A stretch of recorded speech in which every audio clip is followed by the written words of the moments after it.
लक्ष्मण जी, यासीन मलिक को आरएसएस के हेडक्वार्टर बुलाया जाता है। ये यासीन मलिक की एक राष्ट्रीय चैनल पर सार्वजनिक स्वीकारोक्ति है। लेकिन कश्मीर के लोगों को बंधक बनाया जाता है। उन कश्मीर के लोगों को, ध्यान रखिएगा, यासीन मलिक आरएसएस के हेडक्वार्टर बुलाए जाते हैं और राहुल गांधी कश्मीरियों के दिलों के हेडक्वार्टर तक पहुंच रहे हैं। क्या फंडामेंटल का फर्क आपको दिखाई देता है? आने वाले समय में हिंदुस्तान की सियासत में कश्मीरियत के महत्व को किस तरह से राहुल गांधी रेखांकित करते हुए दिखाई देते हैं? अभिषेक जी, सबसे पहले तो ये मेरी स्वीकारोक्ति है कि कश्मीर का मामला चूंकि इतना विस्तृत और बहुरेखीय है कि मैं उसका कोई विशेषज्ञ तो हूं नहीं। हाँ, कोशिश हम लोग करते हैं कि जितना हम लोग देख पाते हैं राहुल गांधी की भूमिका के परिप्रेक्ष्य में सवाल है हाँ, पूरी उसी संदर्भ में, क्योंकि बयोर जानी जी वही हैं तो उनका अपना एक फर्स्ट हैंड एक्सपीरियंस है और उस हिसाब से। लेकिन ओवरऑल मैं जितना देख पा रहा हूँ, समझ पा रहा हूँ, असल में जो जिससे तुलना आपने की है ना कि आरएसएस के मुख्यालय पे किसको बुलाया जा रहा है। अभी कुछ दिनों पहले एक महिला को इसलिए अतिथि बनाया गया ताकि हम ये भी साबित कर सके कि हम अब जो यथास्थितिवादी या पुनरुत्थानवादी जो सोच हमारी बनती जा रही है उसको हम क्लेम करेंगे। देखिए, हम महिला विरोधी भी नहीं है, हम पुरुष और महिला में समान रखते हैं। हो सकता है ऐसा ही कोई मामला जा रहा हो उधर, तो वो लोग तो बहुत कुछ ठीक कर रहे हैं और भले ही बाकी ग्रंथों में एडिट करने के खिलाफ हूं, लेकिन मैंने मोहन भागवत जी का भी बयान सुना है कि बंच ऑफ थॉट तो को भी एडिटेड वर्जन को कहते हैं कि अब ये ठीक है, जो समय के अनुकूल है।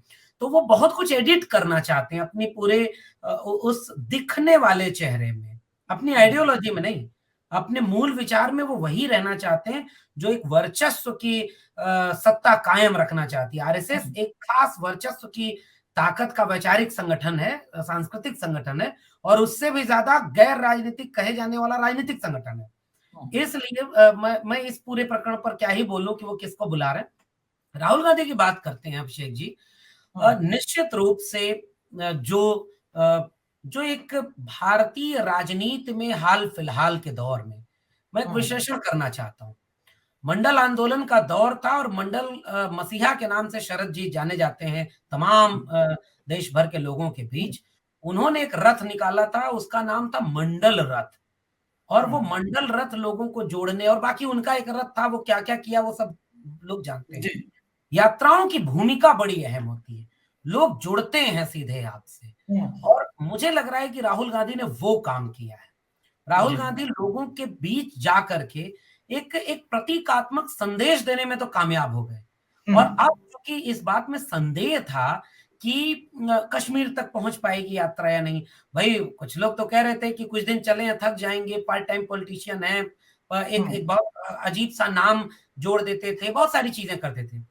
उस व्यक्ति ने और उसकी टीम ने यह साबित किया है कि हम अंतिम पड़ाव तक पहुंचे, फिलहाल का जो अंतिम पड़ाव था, और वहां जाकर के जो संदेश है, जो जो अपील है, और मुझे लगता है कि राहुल गांधी अपनी अपील में एक व्यापक आइडिया ऑफ इंडिया को समाने की कोशिश कर रहे हैं।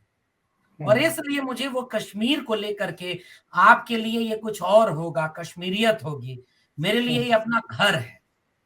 और मुझे लग रहा है कि इन बयानों के जो निहितार्थ हैं वो कहीं ना कहीं उस खाई को भरने की कोशिश करेंगे, जो मतलब पता नहीं, बंदूक के दम पर। अब आपने तो एक टिप्पणी भी कर दी कि पड़ोसी हैं, एक तरफ के पड़ोसी ये हैं और एक तरफ थोड़ा ऊपर जाएंगे तो वो पड़ोसी उत्तर प्रदेश के मुख्यमंत्री जी भी हैं, जिसके बारे में अभी सुशील जी से बेहतर और कौन बताएगा। तो ये उनका पड़ोस का कोई मतलब भी नहीं रह गया। वैचारिक रूप से बहुत दूर है हम लोग, भाई इशारा भी कर रहे थे। हमारे जहन में जो आइडिया ऑफ इंडिया है और जिस आइडिया ऑफ इंडिया को हम जीना चाहते हैं वो इन लोगों के जहन में तो कतई नहीं है।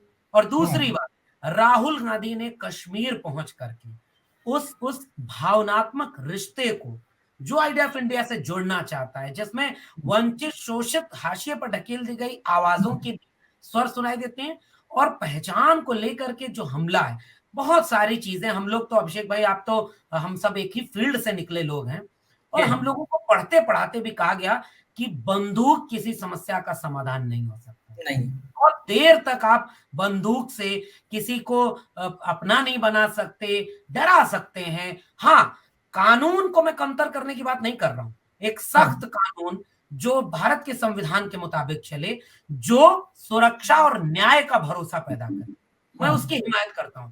इसके इतर जो विदेशी हमला है या जो तमाम गैर संवैधानिक गतिविधियां हैं, उन सब के लिए बंदूक जरूरी है, लेकिन वो बंदूक संविधान के मुताबिक होनी चाहिए। और फिलहाल कश्मीर में मुझे लगता है कि बंदूक हावी है। राहुल गांधी ने थोड़ी कोशिश की है उस बर्फबारी के बीच मोहब्बत की बारिश करने की।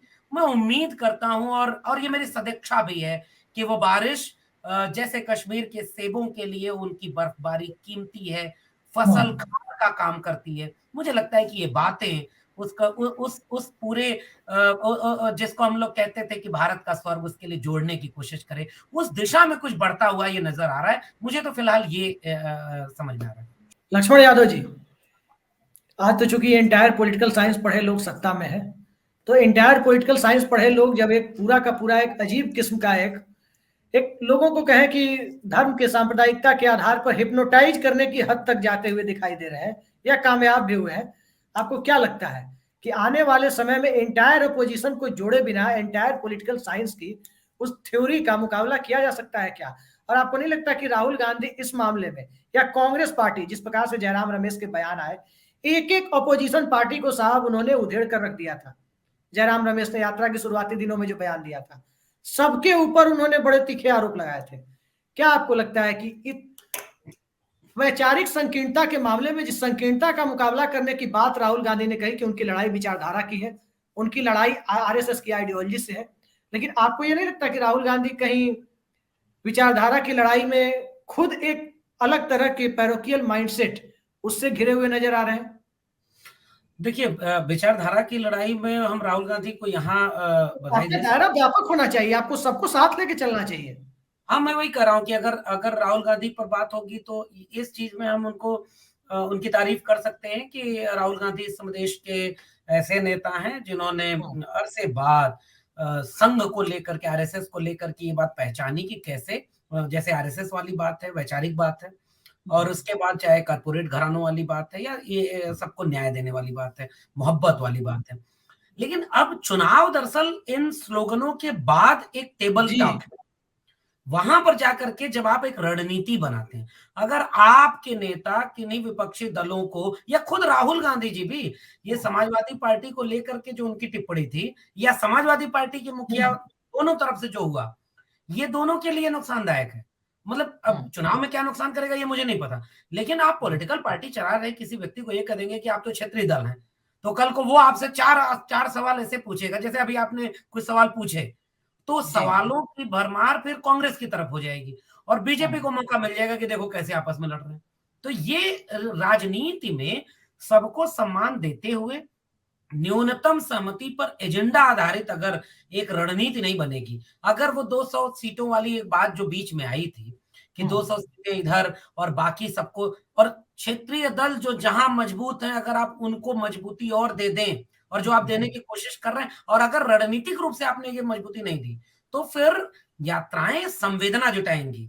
वो लोग कहेंगे ना कि बड़ा अच्छा आदमी है, बहुत बढ़िया आदमी है। और हमारे यहाँ तमाम इस डेमोक्रेसी का असली बात ये समझिए कि कोई भी क्षेत्र ऐसा नहीं है जहाँ काम करने वाले कुछ बेहद ईमानदार लोग निर्दलीय चुनाव लड़ जाते होंगे। लक्ष्मण जी, एक बात बताइए, जिस समय लोग अमिताभ बच्चन को वोट दे रहे थे मोती नंदन बहुगुणा के खिलाफ, क्या अमिताभ बच्चन को वोट देने वाला आदमी भी ये कह रहा था क्या कि वो बहुगुणा जी से ज्यादा काबिल है? मैं वही कह रहा हूँ क्या माधवराव सिंधिया को वोट देने वाला आदमी ये कह रहा था कि अटल जी से ज्यादा काबिल है सिंधिया जी? तो तब भी कह रहा था कि ये अच्छे आदमी है, लेकिन वो एक स्टैंडर्ड के पीछे पागल था। मैं वही कह रहा हूँ कि हर विधानसभा में बहुत अच्छे ईमानदार लोग कई बार निर्दलीय चुनाव लड़ते हैं और 100, 200, 500, 1000 वोट पाकर के खत्म हो जाता है कहानी। राजनीति बिल्कुल दूसरे ग्राउंड पर हो रही है और वो बहुत रणनीतिक रूप से होनी चाहिए, लोगों को जोड़ करके, और बहुत टेबल टॉक वाला मामला है। अगर ये नहीं होगा तो फिर मतलब रणनीतिक भले ही आप सफल हो जाए, राजनीतिक तौर पर तो मुश्किल होगा। जी।